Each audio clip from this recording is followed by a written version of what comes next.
first, I don't know if I don't want to be hyperbolic here because that tends to permeate our sports media outlook on a number of things. I don't want to say, oh, this is the greatest thing or the worst thing I've ever seen. I don't want to do that.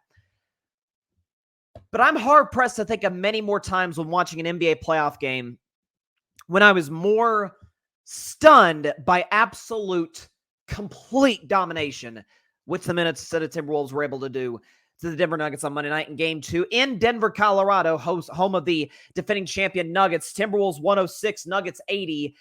Minnesota led by over 30 at multiple points in that basketball game. Anthony Edwards, who I thought had kind of a quiet game through 3 quarters, came on at the end of the fourth quarter. Not that it mattered because the Timberwolves were smoking Denver, but Anthony Edwards dropped 27 and 12. Karl-Anthony Towns, do we have Karl-Anthony? Yeah, Karl-Anthony Towns dropped 27 as well. Cat dropped 27, 12. Anthony Edwards dropped 27 with 7 assists. The Minnesota Timberwolves, Jaden McDaniels, everybody on the floor. Alexander Walker was excellent. Defensively, the Minnesota Timberwolves were great. And I want to kind of focus in on something that the Timberwolves, to their credit, are taking advantage of, that to my own fault, because I picked the Timberwolves, stupidly, to lose to the Phoenix Suns the first round, even though I didn't believe in Phoenix. Don't know why I did that. Yeah, we all have bad takes. And I picked Denver to take care of the Timberwolves in this series in 6 games because of the experience. I thought, the whole matchup on Jokic was a little overrated. I still think the Rudy Gobert matchup on Jokic isn't going to have near the impact that a lot of folks think it will. The series is not over, but it's certainly tilting heavily in the Timberwolves' favor. But if you remember around All-Star break, and it was around the time that we had a second straight just god-awful All-Star game, and there was complaints to Adam Silver, how do you change the All-Star game, and all this, all that. And if you remember, Adam Silver came out publicly, essentially, as well as you saw when the second half of the regular season began, the league started to officiate games a little differently.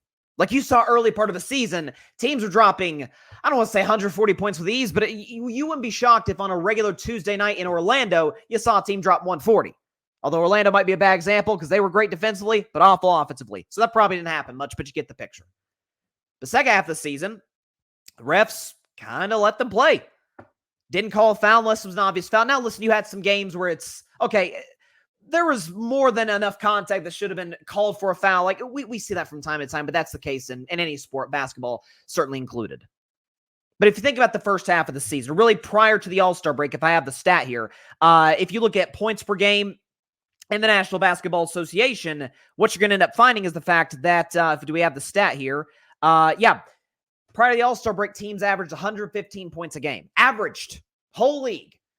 These NBA playoffs, 104 points a game. 11 points per game less with way better teams. They're letting them play more physical. They're letting them play, again, a team like Minnesota that has a ton of length, a ton of athleticism, can kind of body up on you.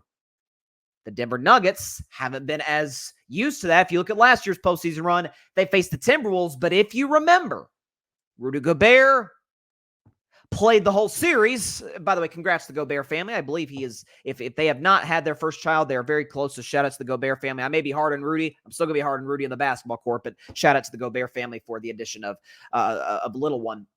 The Gobert was on Jokic, and Jokic destroyed him. And Jaden McDaniels, if you remember, didn't play that series because in the last game of the regular season, there was an issue, and I think he punched a wall, broke his hand, or kicked a wall, something like that, and was out for the entire first round. So they faced a beat-up Timberwolves team and not as emotionally mature a Timberwolves team. Then they faced Phoenix, who doesn't play any defense at all. This is last season, much less this year. Then they take on the Lakers, who are an excellent defensive team, but Denver executes perfectly in the fourth quarter late in those games. Jamal Murray makes some shots. Jokic finishes them off in Game 4. And against the Miami Heat, the Heat played as well as they could, as hard as they could. Denver's just a better basketball team. Denver had more bodies. There was only so far Miami could take that series than the 5 games they ended up going. Then the first round, rematch with the Lakers, who were as good defensively. Denver took advantage.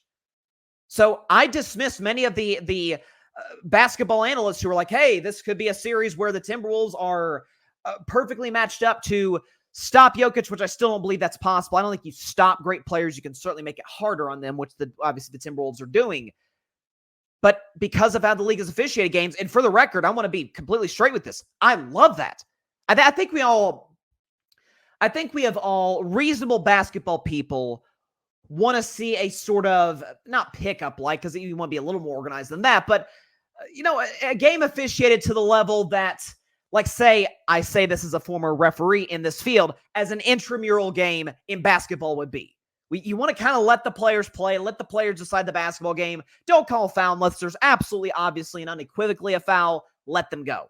What we don't want is one of the two extremes, kind of like in politics, right? The far right drives me crazy, far left drives me crazy for different reasons. We don't want 100 games that are 140 to 137. We also don't want games that are 75-72. Like that to me was in terms of how the game was officiated, in terms of, let's be honest, the skill at that point, the low bar of the NBA's history as it pertains to skill, at least post-merger. We want it somewhere in between. Again, 104 points per game on average. That's what you're seeing in the NBA, and that is what the Minnesota Timberwolves are taking advantage of. And it's rattling Denver.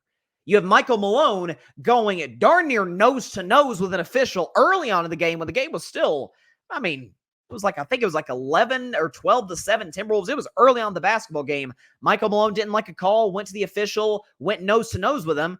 Shocked he wasn't ejected. Then you have the situation which I'm going to talk about on carving up the context, develop a whole segment around it, is Jamal Murray not only throwing a towel at a ref, but throwing a heat pack at a ref. Jokic has looked off his game, has not played well in the first 2 games of the series. They're rattled. Minnesota's not only taken home court, which they went ahead and took care of that in game 1, but they've completely taken control of the series. Now, the good news for Denver, they have not 1, not 2, but 3 days off before game 3. The good news is for the Denver Nuggets, and these are the defending NBA champions. Let's not forget that. Let's not forget the fact that this was the second best team record-wise in the Western Conference, 157 games. If there's any team that can get up off the mat after facing adversity, I would think it would be the Denver Nuggets. They have time to sit in this, to hear the media, rightfully so, by the way, crush them for how they played the last couple of games, especially game 2, getting obliterated by Minnesota. So that's where we stay here today. I would not be. I predicted a Denver blowout in game 2. No Rudy Gobert, which on second thought, maybe they would have had a better shot if Rudy played. Neither here nor there. Should not have won Defensive Player of the Year. Should have been Wemby. We'll put that aside. But I thought this could be a blowout where Minnesota, we took care of home court. Or not took care of home court. We've stolen home court. Game 2, if we win it, great. If we don't, it's 1-1. Our worst case scenario, we go home 1-1. I think we'll take that. They said, F that. Let's go and take both games. In Denver, they take it to the Nuggets. The Nuggets do not even come close to matching their physicality. Now, again, the good news for Denver is two things. If there's any coach that's capable of making on-the-fly adjustments, it's Michael Malone. We saw it last year in the playoffs. We saw it throughout the Lakers series. This year, he's fully capable of doing that. This is not Darvin Ham. This is not Mike Budenholzer. This is not Doc Rivers. This guy clearly knows what he's doing. We've seen that the last couple of years. I'd argue prior to that, this is the same coach who led a Denver team 4 years ago to back-to-back 3-1 comebacks in the bubble. I get it was the bubble, but that's still 3-1 deficit. It's very hard to come back from. Denver did it twice. So Michael Malone can make the requisite adjustments. The Nuggets are still, relatively speaking, healthy. And the good news is obviously the health, but Denver does have the bodies to be able to match the physicality of Minnesota. In theory, on paper, KCP, Aaron Gordon, Michael Porter Jr.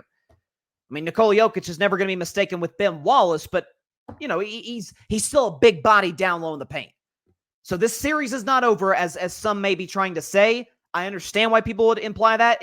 Game 3 is a must-win for Denver. They lose this, it's a wrap. They are not coming back from 3-0, because newsflash, nobody's come back from 3-0, and I don't anticipate Anthony Edwards is going to be the first guy to blow that.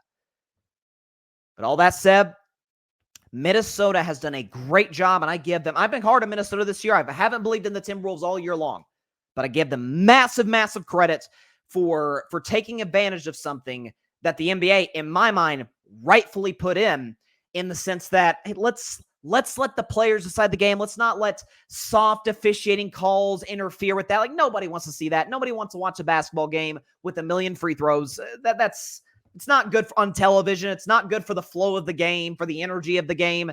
So, listen, I think Adam Silver's the best commissioner in the NBA. I in part say that because I'm going to be kind of hard on him a couple segments from now in the Jamal Murray segment. Stay tuned for that.